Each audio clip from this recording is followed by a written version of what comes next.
주님께서 여러분과 함께 또한 사제의 영과 함께 마테오가 전한 거룩한 복음입니다. 주님 영광 받으소서.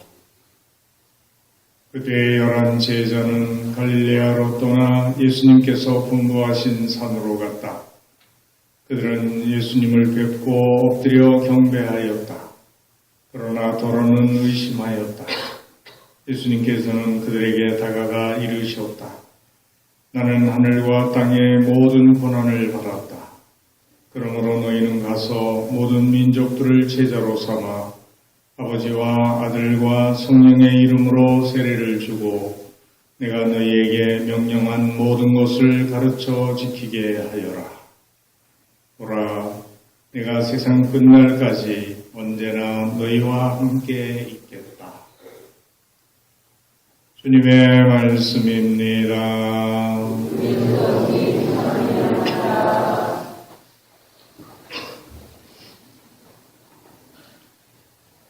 예수님 사랑합니다. 행복하세요.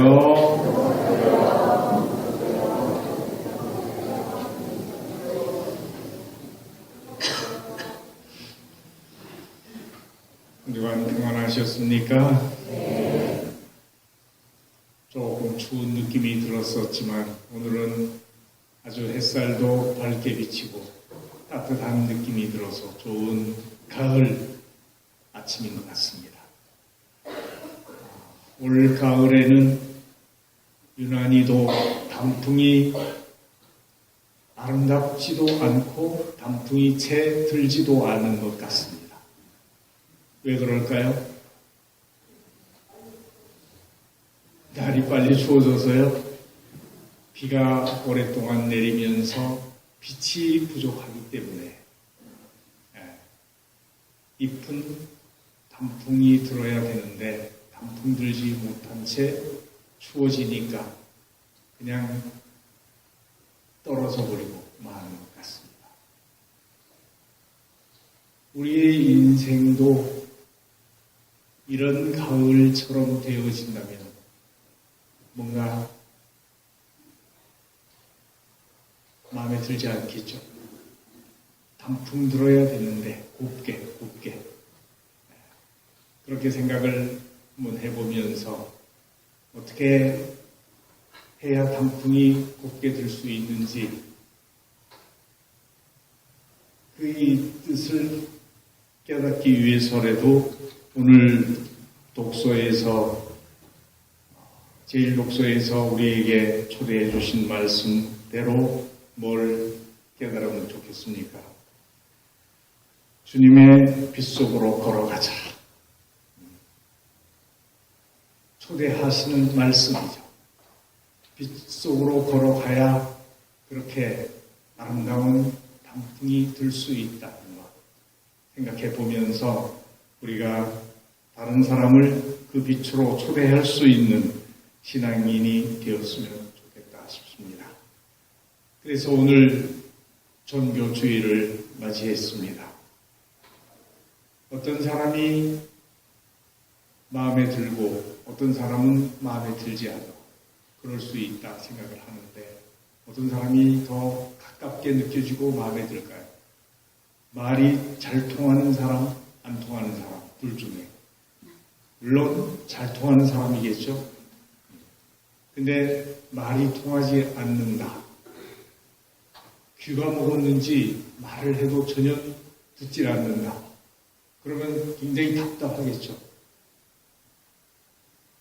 근데 여러분이 다른 사람에게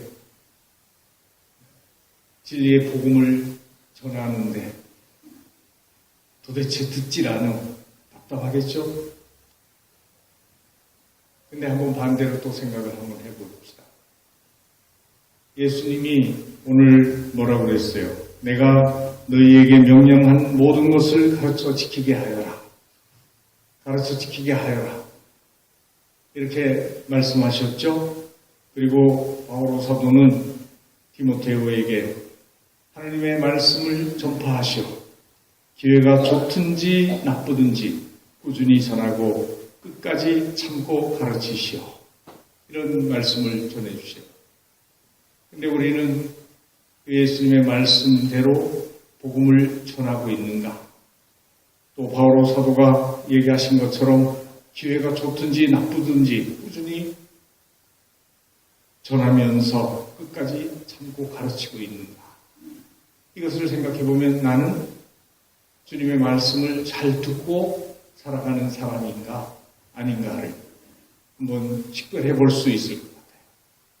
그래서 뭔가 잘 통하고 주님과 가까운 사람이 되려면 내가 그분의 말씀을 잘 알아듣고 그 말씀대로 생활하고 실천하는 사람이 되어야 되겠다 하는 마음부터 먼저 가는 것이 필요하지 않나 생각을 합니다.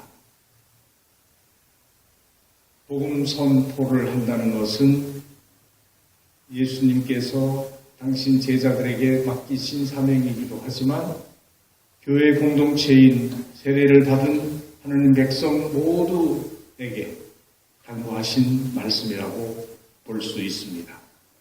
그런 의미에서 복음 선포는 교회와 하나님 백성에게 맡겨진 가장 중요한 임무라 이렇게 표현할 수 있습니다.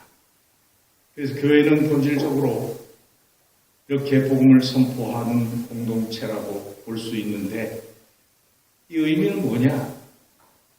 여러분이 나무를 심어서 가꾸어 보면 계속 해마다 어떻게 해요? 봄이 되면 새잎이 나죠. 새순이 나와요. 그래서 그 어릴 때부터 봄이 되면 새순이 나고 풀을 얻다 단풍 들고 낙엽이 떨어지고 이 과정을 거치는 나무들의 모습을 보면서 그 나무들이 아무리 오래되고 오목이 돼도 늘 봄이 되면 그 나무에서 새순이 돋아난다. 그것이 무슨 표시예요? 살아있다는 표시예요. 생명이 있고 살아있다는 것은 오래됐기 때문에 그냥 순이 나지 않는 것이 아니라 언제나 새순이 돋아나고 늘 그 과정을 반복하면서 다시 생명을 이어간다는 거예요. 그것을 보면 우리 교회 공동체도 이 선교를 통해서 공동체 안에 새로운 가족, 새로운 신자가 태어날 수 있을 때 건강한 교회 공동체라고 이야기할 수 있다. 그러면 우리는 그런 공동체를 이루기 위해서 얼마나 노력하고 있느냐. 하나님 말씀이고 또 예수님께서 당부하신 것이기도 하지만 교회가 그렇게 건강하게 살아있는 모습을 지니기 위해서 우리 구성원들이 정말 자신감을 갖고 이 복음을 선포할 수 있어야 되는데 그래서 보다 많은 사람들이 하느님 나라의 기쁜 소식을 듣고 죄악의 어둠에서 해방되어서 하나님의 모습을 닮은 인간으로 품위를 지니고 살아갈 수 있도록 돕는 것이 예수님이 우리에게 명하신 이웃을 사랑하는 가장 중요한 일 중에 하나다. 이렇게 생각을 하면 어떻게 해야겠어요? 다른 사람에게 이 좋은 것을 알리지 않을 수가 없겠죠. 그리고 우리도 살아가면서 입을 다물고 있을 수 없는 일들이 생겨요. 그건 뭐예요? 너무나 신나는 일들이잖아요. 자식이 시험에 서서 1등 했다. 어떤 좋은 직장에 갔다. 결혼을 하게 됐다.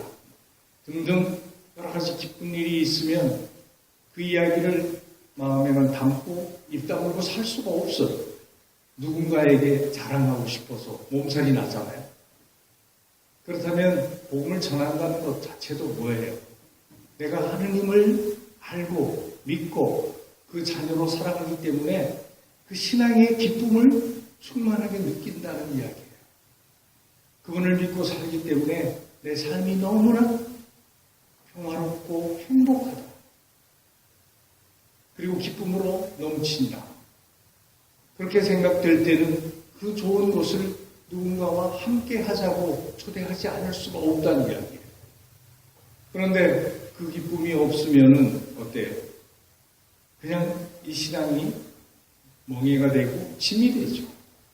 그런 상황에서 복음을 전하라고 해봐야 자신이 하나도 기쁘지 않은데 어떻게 그것을 전할 수 있겠어요? 그래서 신앙은 선교하기 위해서 1차적으로 내가 신앙의 기쁨을 맛볼 수 있어야 됩니다. 그리고 그 체험을 통해서 다른 사람들에게 있는 그대로의 삶을 전한다는 것보다도 보여주는 것이라고 생각할 수 있겠죠. 굳이 예배당 신자들처럼 거리에 나가서 예수를 믿으시오 하고 외칠 필요도 없어요. 내가 사는 삶의 모습을 보고 다른 사람이 여러분들에게 질문할 수 있겠죠? 당신도 성당에 다녀요? 성당에 다녔군요? 하고 얘기를 한다면 두 가지 의미가 있겠죠? 한 가지는 뭐예요? 역시 성당에 다니는 사람이기 때문에 다르구나. 말과 행동으로 정말 너무나 선하게 착하게 그리고 헌신적으로 잘 살고 있구나.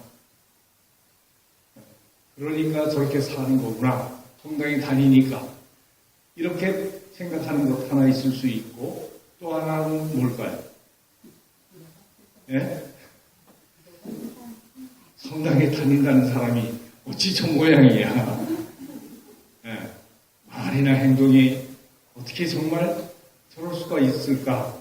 이렇게 생각하는 것이 있을 수 있다. 그렇다면 더 중요한 것은 악교양은 적어도 보이지 말아야 됩니다.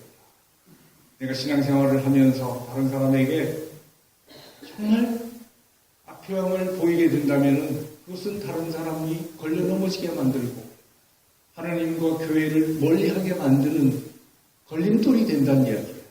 그렇기 때문에 신앙생활하는 우리가 정말 하나님의 말씀을 따라서 선하게 사랑하면서 진실하게 살 수 있는 그런 헌신적인 주님의 자녀로 살아가야 된다는 이야기가 되겠죠. 그러한 것이 바탕이 되려면 뭐가 필요하겠어요? 주님께서 확실하게 내 삶의 주인이라는 그런 마음을 가져야 됩니다. 내게 일어나는 모든 일과 사건, 만남, 이 모든 것을 믿음의 눈으로 바라볼 줄 알아야 된다는 이야기죠. 그리고 내게 주어지는 모든 시련과 고통까지도 또 불안과 염려까지도 어떻게 온전하게 주님께 맡길 줄 알기 때문에 진정으로 어떤 상황 속에서도 평화로울 수 있고 자유로울 수 있는 그런 삶의 자세를 지닌다는 것을 의미한다고 보겠죠. 실제로 내 삶의 주인은 내 같지만 내가 아니라 누구요? 주님이시다.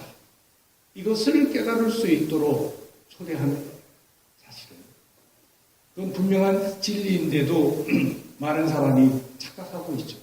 마치 자기 삶은 자기가 주인인 것처럼. 그래서 일평생을 사는데도 자신의 아버지가 누군지도 모르고 사는 자식과 같다 생각하면 얼마나 안타까워요. 근데 우리를 이 세상에 창조하시고 살게 하시고 가정과 이 세상을 주신 분은 하나님 아버지시다. 그분을 아버지로 부를 수 있으면서 살아갈 수 있도록 초대받은 우리는 얼마나 행복한 사람입니다. 이 생각을 여러분이 충분히 갖고 살아갈 수 있을 때 또한 다른 사람들을 그 삶으로 초대할 수 있다는 이야기가 되겠죠. 그래요. 사람의 마음을 움직이는 것은 어떤 말보다는 행동이라고 생각을 합니다. 우리가 기쁨과 확신을 갖고 신앙생활을 한다면 아마 그것이 최상의 선교가 되지 않을까 생각합니다. 이러한 삶을 살아가는데 어떤 경우에는 핑계를 댈 수가 있겠죠. 나는 말주변이 없어서, 나는 성경을 잘 모르니까, 나는 교리를 자신 있게 전할 수가 없으니까, 그런 부담을 느끼셨다면 걱정하지 마세요. 지금 제가 말씀드린 대로 삶으로 증거할 수 있는 것이고, 그리고 또 최소한의 교리를 우리는 이번에 준비했죠? 뭘로? 교리 문답을 필사를 해서, 우리 본당 신자들이 150명이 넘는 사람들이 다 필사를 했어. 필사를 해서 기억은 못해요. 못하지만, 그래도 그걸 씀으로써 적어도 어떤 이야기가 나오면, 그때 그 보았던 것이 생각날 수는 있잖아요. 그걸 통해서 찾아보고 대답해 줄 수도 있잖아요. 이럴 수 있는 준비를 하다 보면 자신감이 생겨요. 그리고 내가 하는 게 아니라 복음은 누가? 성령께서 나를 통해서 전하시는 것이에요. 그래서 말씀하시잖아요, 예수님께서. 사람을 찾아갔을 때 무슨 말을 어떻게 할까? 걱정하지 마라, 염려하지 마라. 내가 너와 함께 하겠다. 그리고 오늘 복음에서도 예수님께서 제자들 파견하시면서 내가 세상 끝날까지 항상 너희와 함께 있겠다고 약속하셨다. 그런 믿음을 가지고 해야 되는 일이지, 이것이 그냥 자기 능력 가지고 뭔가 하려고 그러면 항상 걸려 넘어지고 할 수 없다는 거죠. 그래서 용기를 갖고 우리도 하자. 그동안 이렇게 이제 문답을 배우고 준비를 했고, 또 우리 본당은 코로나 시대라고 해가지고 이제 정당에도 잘 못 오고 예비자도 교리도 못하니까 지금 이제 전체적으로 전 세계적으로 예비자 신자 숫자가, 영세자 숫자가 푹 줄었잖아요. 근데 우리는 이 상황에서 하려고 노력을 했죠. 뭘? 집합교리는 못하지만 1:1 교리교사 한번 해보자. 그래서 교사들은 많이 선발하고 만들었는데 가르칠 예비자가 없어요. 그러니 어떻게 해야 될까?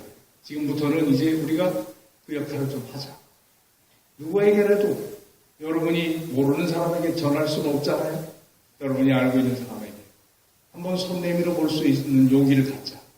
성당에 한번 가볼래요? 나와 함께 좋은 길로 한번 동행하고 싶지 않아요? 이렇게 초대할 수 있는 그런 믿음을 갖고 여러분이 다른 사람을 신앙의 길로 인도한다면 그보다 더 큰 사랑은 없다. 그래서 한 영혼을 구하는 것보다 더 큰 사랑은 없다. 이런 생각을 갖고 용기를 한번 가져봤으면 좋겠습니다. 10월 한 달이 종교의 달이고 특별히 오늘 종교 주일입니다. 나는 복음을 전하기 위해서 그동안 얼마만큼 노력을 기울여 왔는지 한번 성찰해보고, 그동안 잘못했다면 코로나 시기라는 이 어려운 때에 그렇기 때문에 오히려 더 내가 필요하다. 왜냐하면 다 함께 힘들 때 손잡아줄 누군가가 필요하니까. 그런 생각을 갖고 두려움을 물리치고 주님의 자녀로 사는 신앙의 기쁨을 함께 사는 가족이나 이웃들과 나눌 수 있도록 다시 한번 노력하기로 새롭게 결심했으면 좋겠습니다.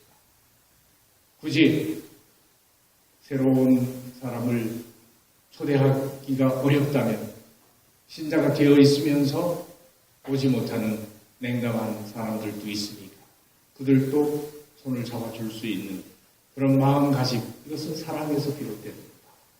이런 마음으로 이 종교의 달을 좀 더 의미 있게 지낼 수 있다면 다시 빛이 비치고 푸른 잎이 그냥 쏟아지지 않고 곱게 단풍으로 물드는 아름다운 세상으로 변화될 수 있지 않겠나 생각합니다.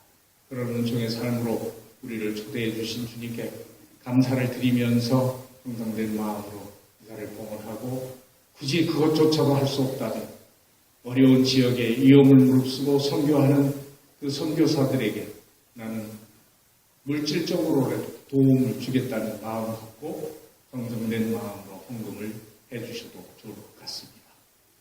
우리 모두에게 주님의 자녀로서 또 사도로서 파견되어 복음을 힘차게 전할 수 있는 용기와 믿음의 은총을 충만히 내려주시기를 청하며 열심한 마음으로 미사를 봉헌하도록 합시다. 잠깐 묵상하시겠습니다.